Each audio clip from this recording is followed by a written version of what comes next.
दूसरी की बात है कि लोगों को किसी को पार्टी में लाने के लिए मेहनत करना पड़ती है, उनके पास जाना पड़ता है, अपने लोगों को भेजना पड़ता है, समझाना पड़ता है। मगर मैं देख रहा हूं कि मालेगांव शहर में एक तब्दीली या बदलाव की एक लहर चल रही है। यहाँ पर आमिर मुकादम, अल फैज ग्रुप और फेमस ग्रुप, ये इनके पास हम नहीं गए, ये खुद ऑफिस पर आए और इन्होंने कहा कि हमें समाजवादी पार्टी में शामिल होना है। और यकीन मानो यहाँ अतर अशरफी साहब बैठे हैं। इतवार के दिन ये और हमारे दोस्त जाहिद जुम्मन पार्टी में शामिल हुए। उसके बाद से मुसलसल लोग हमारे रास्ते में हैं जो पार्टी में साथ में काम करना चाहते हैं। और ये लोग भी आकर बोले कि हम पार्टी में शामिल होना चाहते हैं। हम जिनके साथ काम काज कर रहे थे सालों से, आप समझ लो ये ऐसे लोग हैं जिन्होंने अपने एरिया में कायदे सालार का बोर्ड लगाया हुआ है। ये 2007 से ऐसे लोग थे। मगर मैं हमेशा बोलता हूं कि ये वक्त बदलाव का है। आप देखेंगे आने वाले ये हफ्ते में शहर की कई सरकर्दा शख्सियत समाजवादी पार्टी में शामिल होने वाली है। ये तब्दीली की अलामत है, क्योंकि ये शहर देख रहा है 99 से 2 लोग, अगर कोई 2007 से सियासत में आया तो मैं उसको 2007 से सियासत में आया हुआ कभी नहीं मानता। 1999 से एक्टिव पॉलिटिक्स में है। जब वक्त पड़ा निहाल साहब को हराने का, मिलजुल के सियासत की गई और 25 साल से शहर में तू मुझे मुल्ला बोल, मैं तुझे हाजी बोलूं, ये रिवायत पे इस शहर में सियासत की जा रही है कि हम दोनों ही इस शहर में रहे, कोई तीसरा ना आ पाए। मगर वो वक्त अब खत्म हो चुका। लोगों को समझ में आ रहा है कि ये दोनों ने 25 साल में इस शहर को क्या दिया। मुजाफात का जो एरिया बना बढ़ा, वो डेवलपमेंट के नाम से तरस रहा है। जो पुराना मालेगांव है वो खस्ता हाल हो चुका है। मैं हमेशा कहता हूं कि 25 साल में जो लोगों ने यहाँ पर कॉलेज या यूनिवर्सिटी तो बहुत दूर की बात है, कॉलेज भी बहुत दूर की बात है, कि स्कूल नहीं खोली है। अगर एक स्कूल खोला हो तो हमें बता दे कि हमने ये स्कूल खोला है 25 सालों में। ये शहर का हाल है। हर तब्दीली को वक्त लगता है, मगर अब वो वक्त आ गया है कि लोग अब तब्दीली चाहते हैं, इसीलिए जो दर्जों वो पार्टी में शामिल हो रहे हैं। आज के लीडर आजी और माजी आमदार दोनों भी काम कुछ भी नहीं करेंगे। एक को बाहर जाकर फोटो खिंचाने का शौक है, कहीं कोई मिनिस्टर से मिलना, उसके साथ फोटो खिंचाना और अखबारात में डाल देना। एक का बावा आधा में निराला है।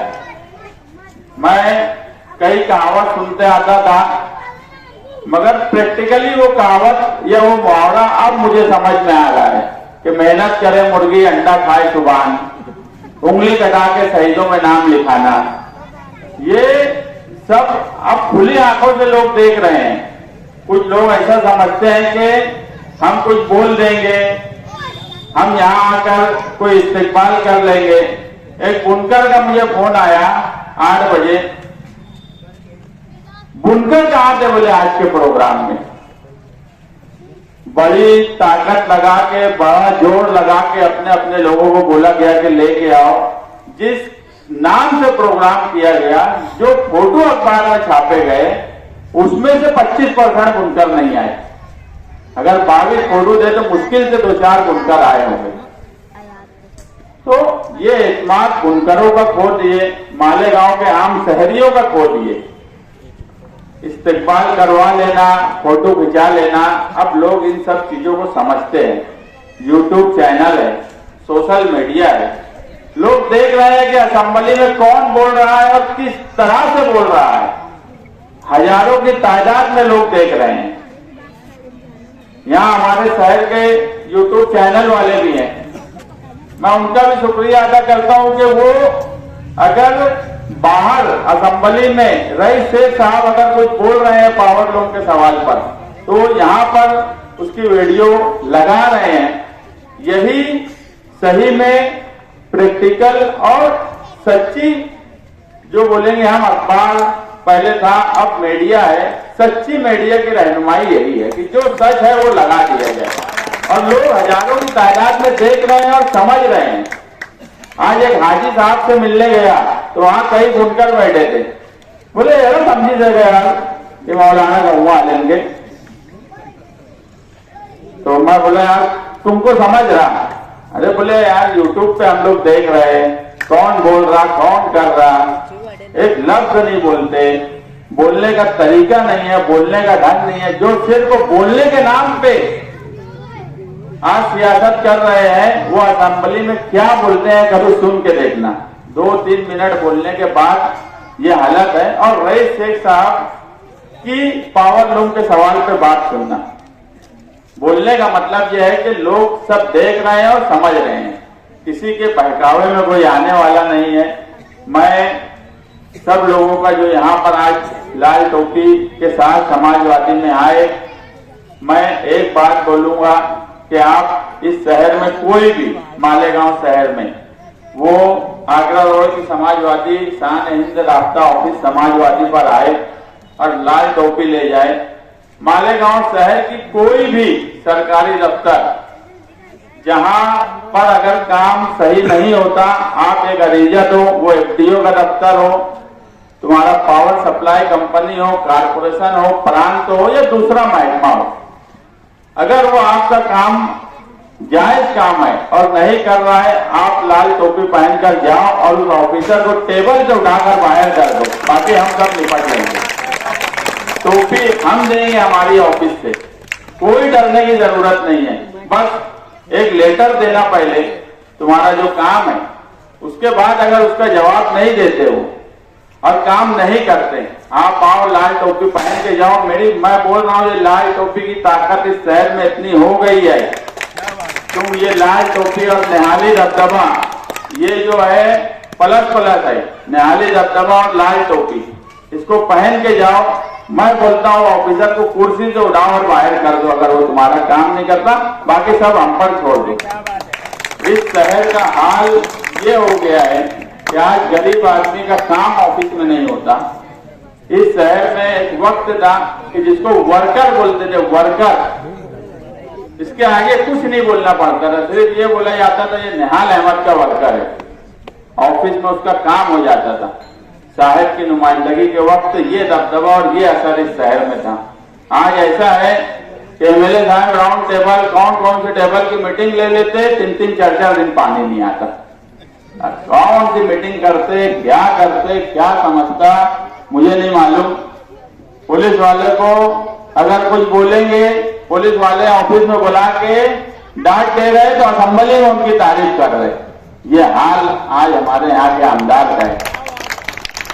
यार मुझे नहीं कभी समझ में आता कि हम ईदगाह ग्राउंड से लेके तिरंगा झंडे से लेके कुर्बानी के जानवर तक कभी पुलिस की इतनी हिम्मत नहीं हुई कि हमको ऑफिस में बुला के ये बोल दे कि तुम ये काम क्यों कर रहे हो। इतनी हिम्मत पुलिस की नहीं है। लेकिन आमदार साहब का हाल ऐसा है कि अगर यूट्यूब पे पुलिस के खिलाफ एक बात बोल देंगे तो शाम में बुलाना आ जाता उनका और माफी मकबूल हो जाती है ऑफिस में। फिर बोलते आप नहीं बोलेंगे, अब हम ऐसा करेंगे वैसा करेंगे। इस तरह की नुमाइंदगी, ना शहर का डेवलपमेंट हो रहा है, ना शहर का दबदबा बचा है।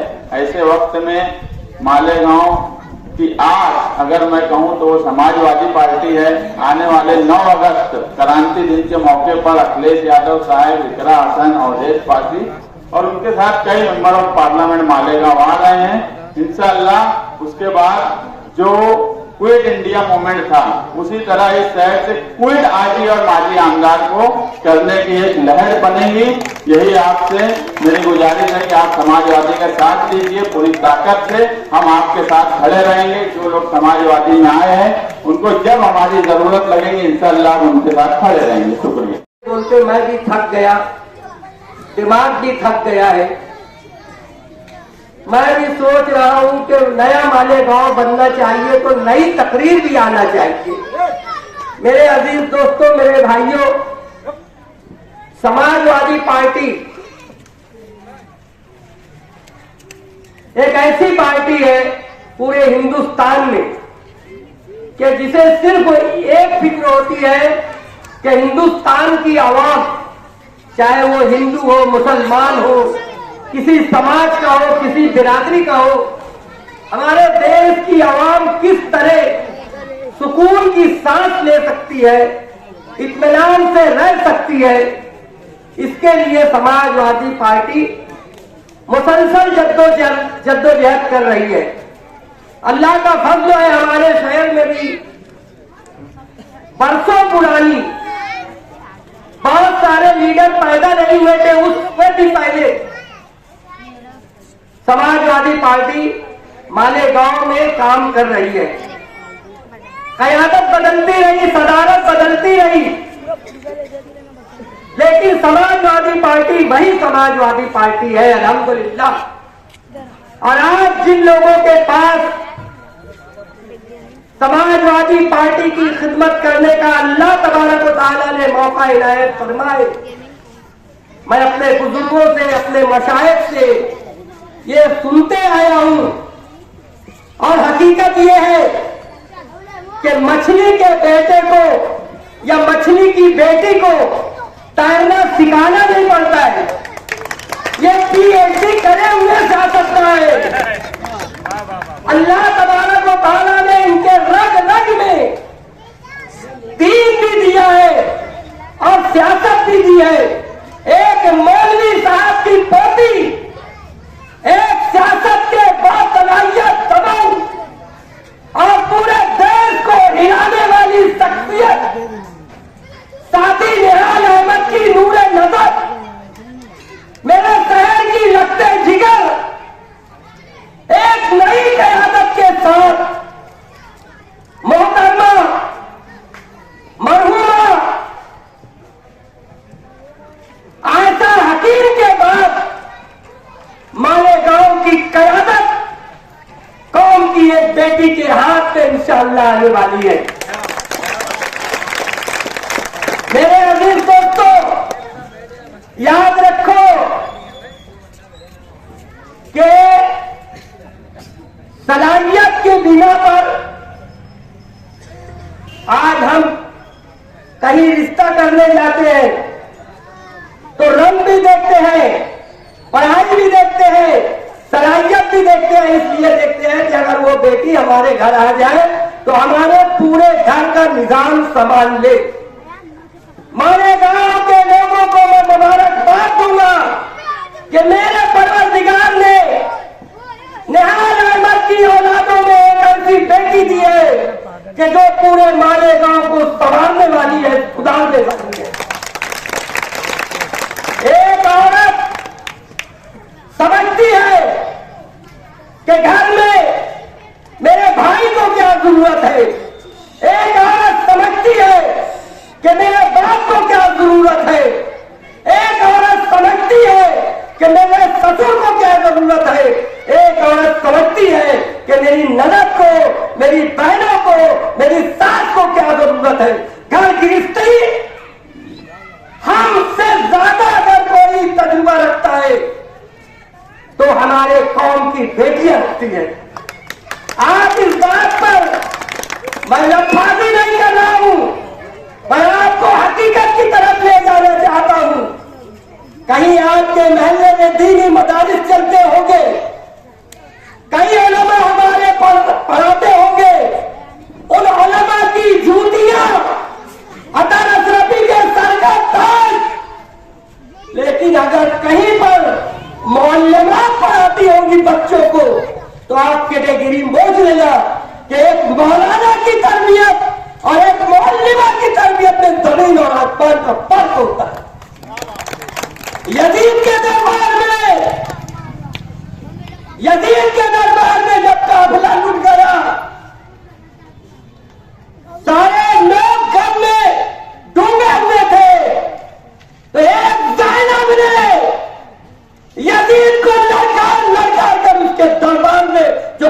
दिया था। ये इस्लाम की शान है। मेरे अजीज दोस्तों, मेरे भाइयों, मैं आपसे गुजारिश करता हूं कि मैं समाजवादी पार्टी में इसलिए आया हूं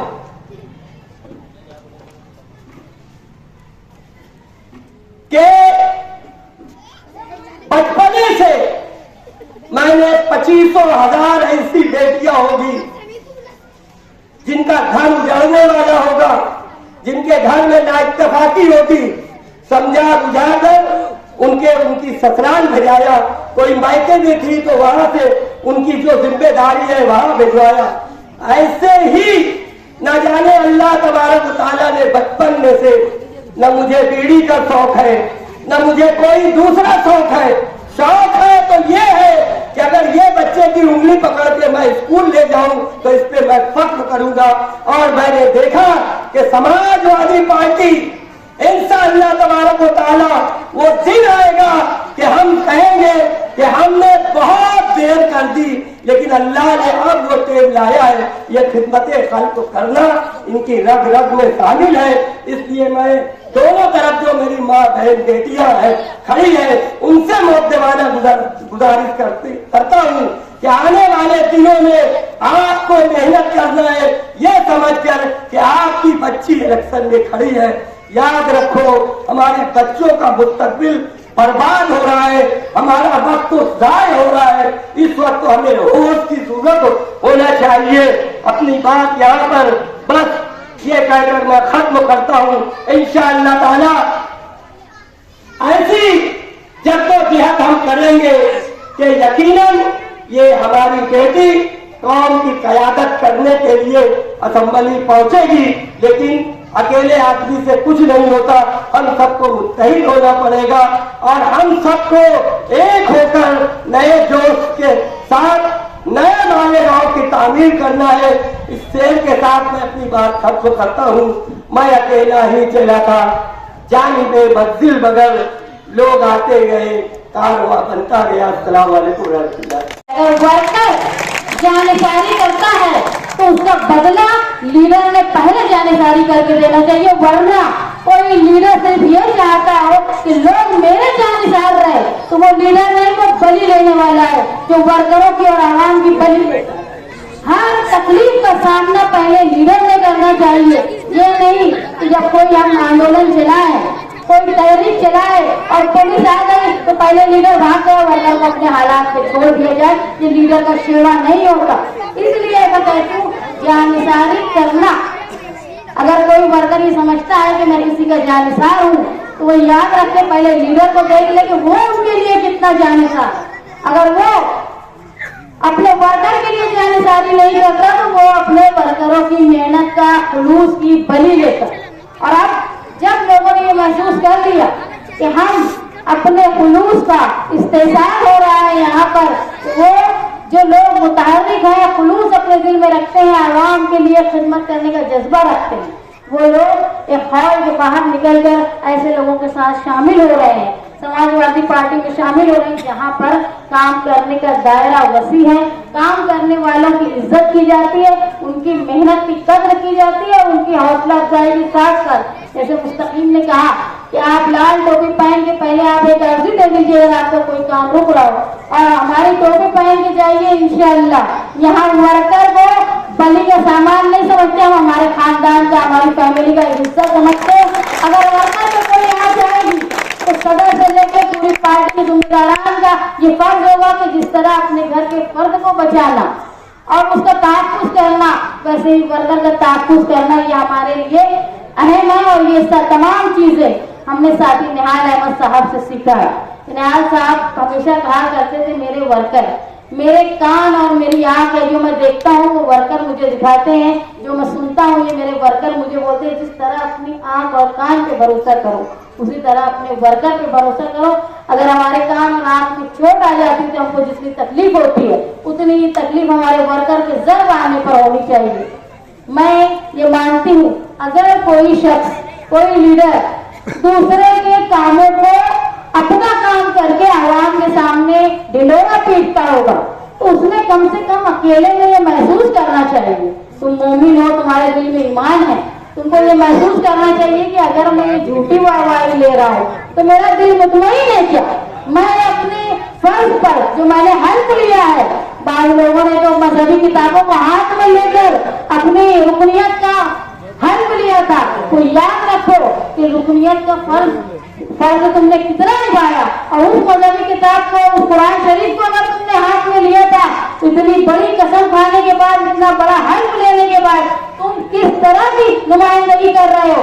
तुम अकेले में सोचो, अगर ये सोचने पर भी उस लीडर का दिल मुतमईन है तो समझ लो उनका दिल पूरी तरह खत्म हो चुका है, उनके अंदर हिस्स और एहसास खत्म हो चुका है। मैंने सुना था, लोग बोलते हैं कि मोमिन एक ही सुराख से 2 बार डसा नहीं जाए। अब आवाम के ऊपर है कि वो एक चीज फैसला कर ले कि जब मालेगांव शहर में फिरका परस्तों की तरफ से कोई हमला होता है, चाहे वो 12 नवंबर का मामला हो, चाहे रमजान के महीने में कोई रथ निकाला जाए और हमारे यहाँ नमाज में खलल पैदा की जाए, या फिर ईदगाह पे क्रिकेट खेलने से मुस्लिम लोगों को जानबूझ के रोका जाए, उस वक्त कौन सी पार्टी या कौन से लोग रहनुमाई करने आते हैं? या तुम्हारे शहरी मसाइल अगर है तो तुम्हारी पावर का मामला हो, घरपट्टी का मामला हो, या रोजाना तुम्हारे कागजात का मामला हो, कौन सी पार्टी तुम्हारे लिए हमेशा खिदमत के लिए हाजिर होती है? ये आप याद रखो और उन लोगों का साथ दो जो आप लोगों के लिए हमेशा मुखलिस रहते हो। साथी निहाल अहमद साहब मेरे वालिद कहा करते थे कि सियासत में कोई काम करो तो तुम वाहवाही का इंतजार मत करो, क्योंकि अगर तुम खुलूस से काम कर रहे हो तो जरूर तुम्हारी वाहवाही लोग करेंगे, तुमको दिखावा करने की जरूरत नहीं पड़ेगी।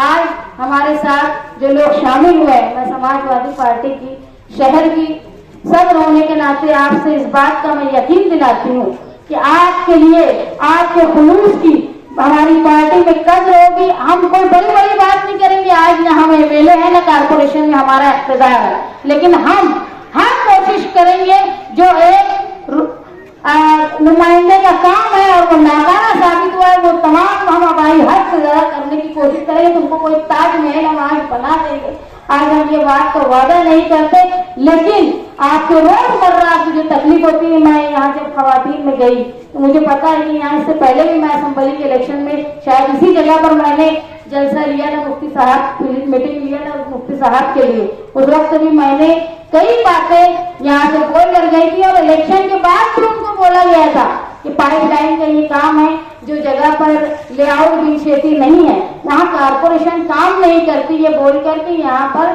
बिनशेती नहीं है, ये वॉल कंपाउंड बिनशेती का मामला है, लेकिन एमएलए जो है वो काम अपने फंड का कर सकता है। लेकिन उनसे इंतजार करने के बावजूद भी जो बड़े मसाइल थे, यहाँ से लेकर पूरे हाईवे तक पाइपलाइन का मामला जो था कि अगर सड़कों पर पाइपलाइन लाकर पाइपलाइन छोड़ दी जाती तो लोग अपने खुद जाती खर्च से पाइपलाइन पानी का इंतजाम हो जाता, लेकिन उसके लिए भी हमारी बात पर तवज्जो नहीं दी गई। लेकिन इंशाअल्लाह अगर आप तमाम लोगों का साथ रहा, खास तौर पे खवातीन का, मैंने हमेशा देखा है, मैं सुना करती थी कि जब साथी निहाल अहमद साहब पहले इलेक्शन लड़ा करते थे तो मर्दों की और खवातीन की वोट की पेटी अलग अलग होती थी, औरत अलग वोट लेती थी और मर्दों की पेटी अलग होती थी। जब मर्दों की पेटी खुलती थी तो लोग बोलते थे यहाँ निहाल साहब को इतनी वोट नहीं मिलेगी, लेकिन जब खवातीन की पेटी खुलती थी तो लोग बोलते थे निहाल अहमद की पेटी खुल रही। तो हमेशा मालेगांव शहर की खवातीन ने निहाल साहब का साथ दिया है और मैं महसूस कर रही हूँ पूरे हिंदुस्तान में आज जो तब्दीली मोदी सरकार के, मोदी हुकूमत के खिलाफ आई, उस तब्दीली में जिस तरह मुसलमानों का अपना वोट परसेंटेज बढ़ाकर इनको सबक सिखाया है मोदी हुकूमत को, उसमें बड़ा हिस्सा जो है वो खवातीन का, जो औरतें घंटों लाइन में खड़ी रही, अपने घर की मसरूफियत को बालाताक रखकर औरतों ने वोट दिया, अपना एक मजहबी फर्ज समझ के लोगों ने वोट दिया और मोदी को उसकी हैसियत बता दी। भले ही वो आप इख्तिदार में आ गए हो, लेकिन बिल्कुल माजूर इख्तिदार में है। उनके चेहरे देख के लगता है इस पीएम बनने के बाद भी इनके चेहरे पे कोई खुशी नहीं। तो मैं मालेगांव शहर की खवातीन से ये इल्तिजा करती हूँ कि आज जिस तरह साथी निहाल अहमद साहब का साथ हमेशा से देते आए हैं, उस तरह भरोसा हमारी पार्टी से, उनके नुमाइंदों पे, उनकी पार्टी को मानने वाले, यहाँ की सोच रखने वालों पर आप भरोसा कीजिए। इंशाअल्लाह जिस तरह साथी निहाल अहमद साहब ने अपना दबदबा मालेगांव शहर में कायम किया था कि कोई भी फिरका परस्त या पुलिस तक, जो आज आप देखते होंगे 11 बजे के बाद पुलिस शहर के इलाकों में जाती है, होटलें बंद कराती है। निहाल साहब जो पार्टी ऑफिस में बैठा करते थे, तो लोगों ने शिकायत की कि इस्लामपुरा में 11 बजे पुलिस वाले आकर बदतमीजी से बात करते हैं और हमारी होटलें बंद करते हैं, लोगों पर हाथ उड़ाते हैं। तो साथी निहाल अहमद साहब ने ऐलान किया था कि रात को 12 बजे साथी निहाल अहमद अंसार होटल पे जाकर चाय पिएगा। आज बता दो किस लीडर की ताकत है। उस दिन के बाद से कोई पुलिस की हिम्मत नहीं हुई कि लोगों के रोजगार को रोक पाए। ये निहाली दबदबा, ये मालेगांव शहर का दबदबा वापस लाने का काम हम लोग आज समाजवादी पार्टी के साथ मिलकर कर रहे हैं। पहले हम लोग अकेले थे, लेकिन आज हमको अबू आसिम आसमी साहब और अखिलेश यादव साहब का साथ है कि हम यहाँ से लेकर दिल्ली तक, दिल्ली से लेकर लखनऊ तक आप लोगों का साथ देने के लिए आज लीडरान मौजूद हैं। आप देखेंगे कि अहवान में, पार्लियामेंट में जब आवाज उठती है, मैंने वो तस्वीर में देखा और उसमें चर्चा भी हुई कि अपोजिशन लीडर राहुल गांधी जब बोलते हैं, उन्होंने जो तकरीर की 1.5 घंटा, उनकी तकरीर पर ऑब्जेक्शन बहुत लिया गया, लेकिन जब अखिलेश यादव ने तकरीर की तो उनकी तकरीर पे ऑब्जेक्शन लेने की ताकत नहीं थी, क्योंकि उनके जुमले इतने जरूरी होते हैं, बोलने का अंदाज इतना अच्छा कि चाह कर भी कोई ऑब्जेक्शन नहीं ले पाता। तो इस तरह का लीडर आज हमारे साथ है, जो यहाँ से लेके यूपी तक मुसलमानों की हिफाजत की जिम्मेदारी लेते हैं। आप तमाम लोगों से मेरी दरख्वास्त है कि आपके वार्ड के जो मसाइल हैं वो इंशाअल्लाह हम लोग, मैंने कहा खवातीन को कि आज तो प्रोग्राम है, किसी दिन मैं आकर आप लोगों के मसाइल सुनकर जहाँ तक हमसे हल होगा हम लोग पूरे ईमानदारी के साथ आपके मसाइल हल करने की कोशिश करेंगे। जो नए लोग हमारे साथ शामिल हुए हैं, मैं उनका इस्तकबाल करती हूँ और उनको इस बात का मैं यकीन दिलाती हूँ कि हमारी पार्टी में आपके जुलूस की, आपके काम करने के तरीके की हम लोग इज्जत करेंगे और आपकी हिफाजत की जिम्मेदारी उसी तरह हमारे होगी जिस तरह खानदान के एक फर्द की होती है, उसी तरह पार्टी के हर वर्कर को तहफ़्फ़ुज़ देने की जिम्मेदारी हमारी होगी। आप लोगों ने यहाँ बोलने का मौका दिया, मेरे अकाल चचा ने बहुत मेरे ताल्लुक से कहा, मैं उनकी शुक्रगुजार हूँ। जब वो पार्टी में आए तो मुझे इस पार्टी में उनकी शमूलियत के साथ साथ मुझे इस बात का और एहसास हुआ कि मेरे सर पर एक सरपरस्त का हाथ आ गया है। मैं बारहा महसूस कर रही हूँ कि वो शफकत वाला हाथ हमारे साथ है। इंशाअल्लाह आप तमाम लोगों के साथ और दुआओं के साथ हम आने वाले इलेक्शन में एक मजबूत उम्मीदवारी, न सिर्फ उम्मीदवारी बल्कि जीत कर अहवान में जाकर मालेगांव शहर की नुमाइंदगी और वो दबदबा जो साथी निहाल अहमद साहब का हुआ करता था उसको कायम रखने की कोशिश करेंगे। आप लोगों ने मुझे बोलने का मौका दिया, मैं आपकी शुक्रगुजार हूँ।